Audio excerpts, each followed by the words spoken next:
PM का जो बयान आया उससे पाकिस्तान क्यों थर्राया हुआ है। पीएम मोदी ने ऑपरेशन सिंदूर के बाद देश को संबोधित करते हुए आतंकिस्तान को चेतावनी दी है कि सुधरे नहीं तो आतंकी आकाओं का नाश तय है।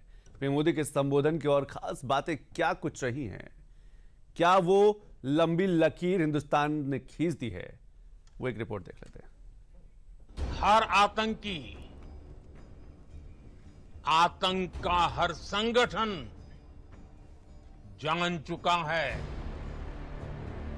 कि हमारी बहनों बेटियों के माथे से सिंदूर हटाने का अंजाम क्या होता है। देश के प्रधानमंत्री का ये महज एक बयान नहीं है, ये फकत ऐलान भी नहीं है, बल्कि एक खुली चेतावनी है कि बहन बेटियों के माथे की सिंदूर पर बात आएगी तो ना आतंकी बचेंगे, ना आतंक के आका।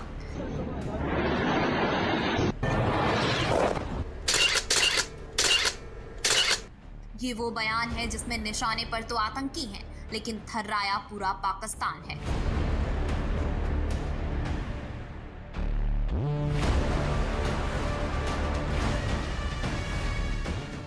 आतंकवाद से कैसे लड़ना है, इसकी नजीर हिंदुस्तान ने दुनिया के सामने पेश कर दी है।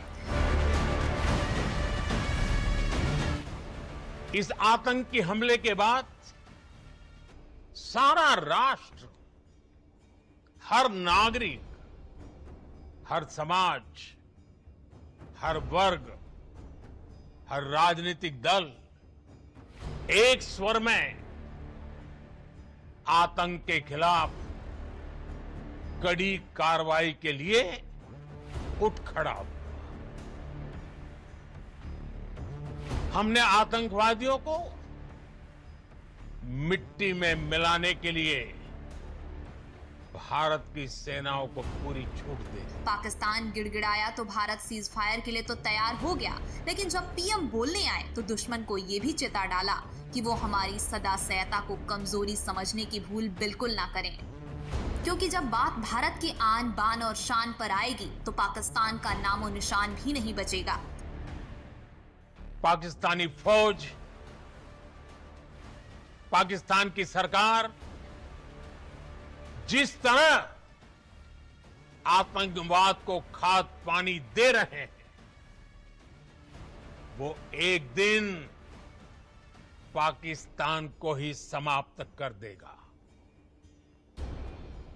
पाकिस्तान को अगर बचना है तो उसे अपने टेरर इंफ्रास्ट्रक्चर का सफाया करना ही होगा। पाकिस्तान एक तरफ तो किसी भी तरीके की आतंकी गतिविधि से इनकार करता है, वहीं दूसरी तरफ आतंकियों को अपने सीने में पनाह भी देता है। यही वजह है कि पीएम मोदी ने आतंकियों को आगाह करते हुए उनके सरपरस्तों को भी खुली चेतावनी दे दी है और न्यूक्लियर की गीदड़ भभकी देने वाले पाकिस्तानी हुक्मरानों को चेतावनी भी दे दी है कि अब उनका ये रोना भी आतंक के खिलाफ लड़ाई में अब आड़े नहीं आएगा। दूसरा,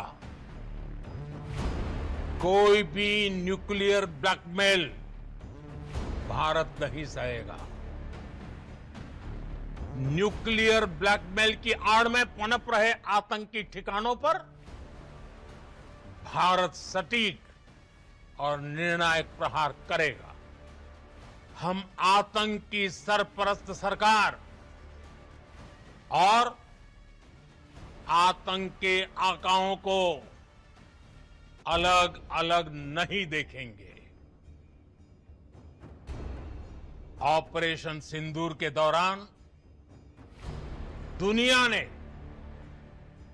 पाकिस्तान का वो घिनौना सच फिर देखा है, जब मारे गए आतंकियों को विदाई देने पाकिस्तानी सेना के बड़े बड़े अफसर उमड़ पड़े। पीएम मोदी आतंक के जिस सरपरस्तों का जिक्र कर रहे हैं, उसकी नजीर पाकिस्तान में आतंकियों के जनाजे में देखने को मिली। ऑपरेशन सिंदूर के दौरान भारत के हमले में मारे गए आतंकियों के जनाजे में पाक आर्मी के कई बड़े अधिकारी फतीहा पढ़ते नजर आए थे। ये तस्वीर लश्कर-ए-तैयबा के कमांडर अब्दुल रऊफ के साथ जनाजे की है। जनाजे में नमाज पढ़ते दिख रहे ये लोग सेना के सीनियर अफसर और नेता हैं। भारतीय सेना की प्रेस कॉन्फ्रेंस में इनके नाम भी बताए गए। इनमें पाकिस्तानी सेना के lieutenant general Fayaz Hussain, major general Rao Imran Sartaj, major general Mohammad Furqan Shabbir, Punjab police के आईजी डॉक्टर उस्मान अनवर और सांसद मलिक अहमद शामिल हैं। हिंदुस्तान वो देश है जो किसी भी युद्ध का हिमायती नहीं रहा है, दुनिया को शांति का संदेश देता है। लिहाजा जब बात अपने देश पर आई तो भी हिंदुस्तान ने दुनिया के सामने नजीर पेश किया कि बिना युद्ध के भी आतंकवाद को जमींदोज किया जा सकता है।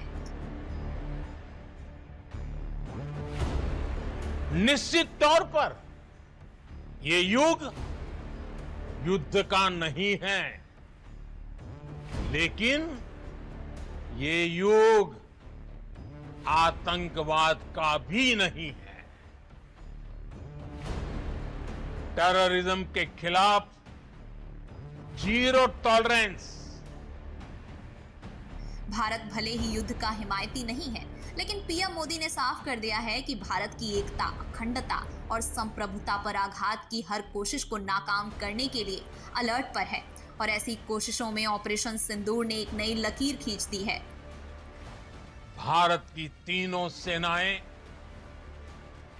हमारी एयरफोर्स, हमारी आर्मी और हमारी नेवी,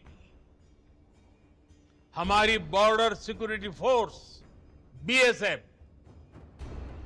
भारत के अर्धसैनिक बल लगातार अलर्ट पर है। सर्जिकल स्ट्राइक और एयर स्ट्राइक के बाद अब ऑपरेशन सिंदूर आतंक के खिलाफ भारत की नीति है। ऑपरेशन सिंदूर ने आतंक के खिलाफ लड़ाई में एक नई लकीर खींच दी है, एक नया पैमाना, न्यू नॉर्मल तय कर दिया है। भारत पर आतंकी हमला हुआ तो मुंह तोड़ जवाब दिया जाएगा। हम अपने तरीके से, अपनी शर्तों पर जवाब देकर रहेंगे। हर उस जगह जाकर कठोर कार्रवाई करेंगे जहां से आतंक की जड़ें निकलती हैं। दरअसल हिंदुस्तान ने पाकिस्तान में आतंकिस्तान के अड्डों पर जो तबाही की तकदीर लिखी है वो दुनिया के इतिहास में एक सबक के तौर पर दर्ज हो गया, क्योंकि हिंदुस्तान ने बदला लेने का अंदाज ऐसे बदला कि दुश्मन के लिए अंजाम और भयावह हो गया।